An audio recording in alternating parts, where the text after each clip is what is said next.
Hi, it's Uncle Larry. Today I want to zero in on the subject of free speech.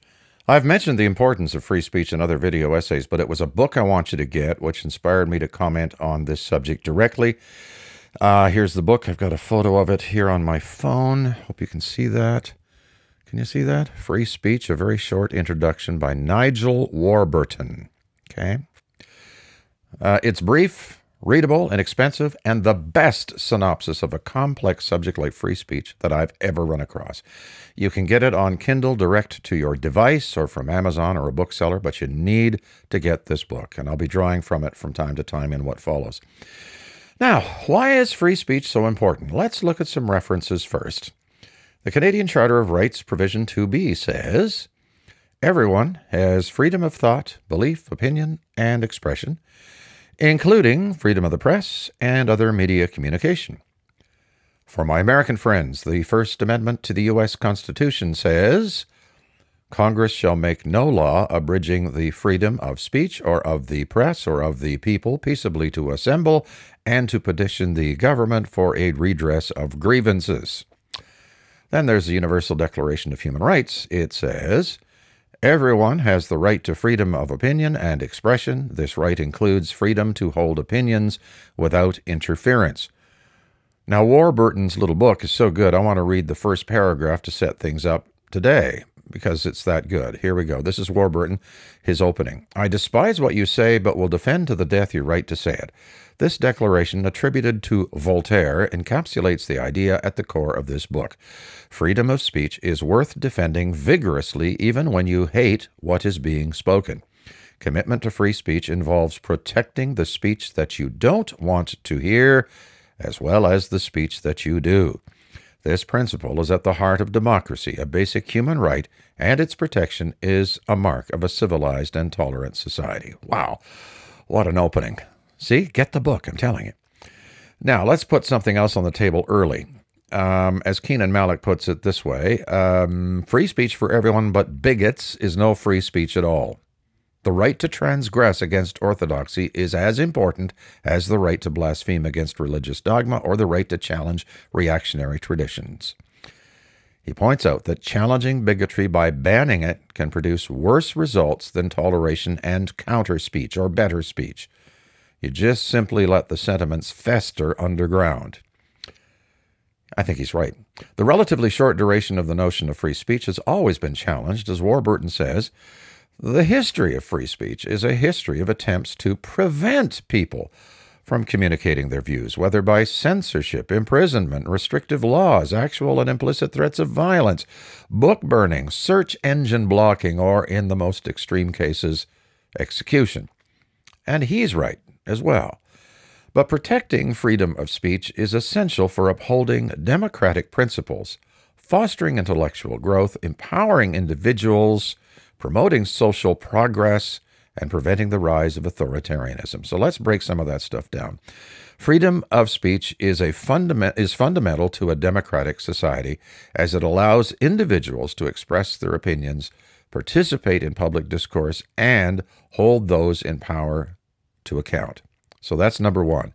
Number two, by allowing diverse viewpoints to be expressed, freedom of expression fosters intellectual progress and innovation. It encourages the exchange of ideas, the testing of ideas, which is essential for the development of new ideas.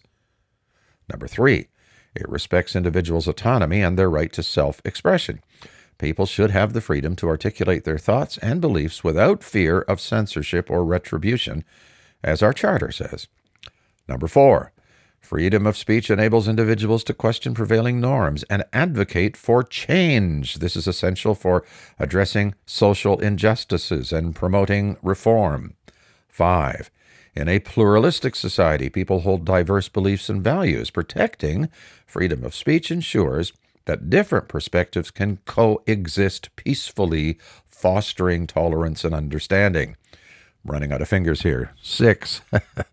Limiting freedom of speech can pave the way for authoritarianism and tyranny. This is important. History has shown that repressive regimes often suppress dissenting voices to maintain power and control.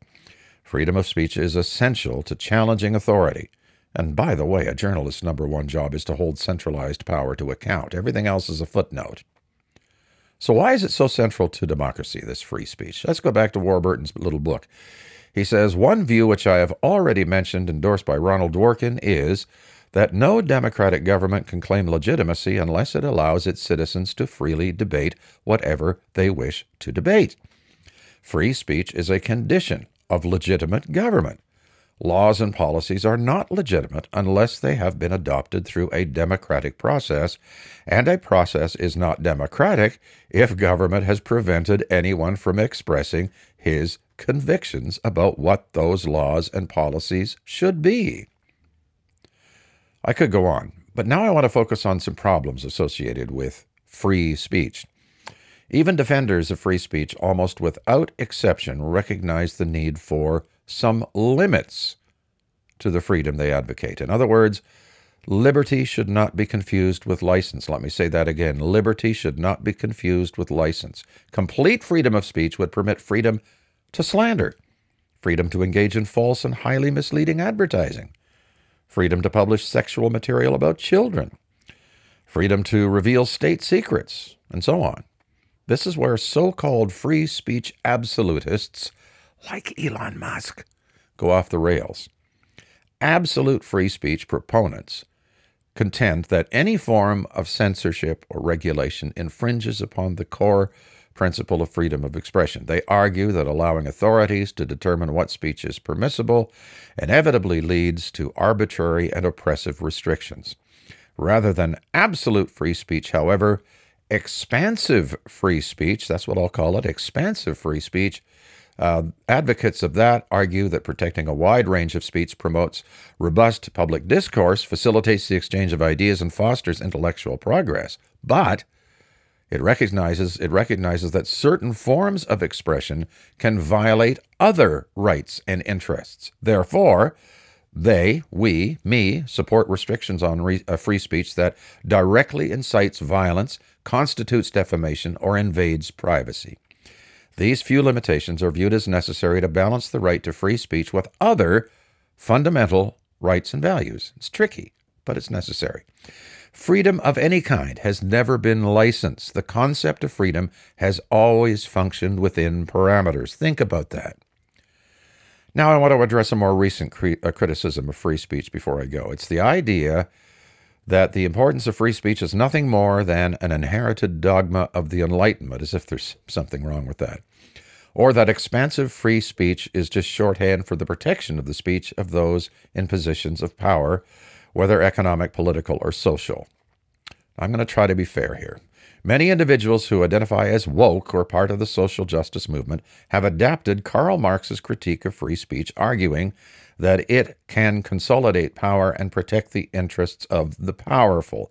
This adaptation of Marx reflects a contemporary analysis of how free speech operates within the context of systemic oppression and inequality. One key argument put forth by proponents of this perspective is that in societies characterized by systemic racism, sexism, homophobia, and other forms of oppression, the protection of free speech can disproportionately benefit those who already hold social, economic, and political power. They argue that the emphasis on free speech often overlooks the broader structural inequalities that limit marginalized individuals' ability to participate in public discourse. Man, that approach, I've tried to be fair, it's so thin I can barely read it to you.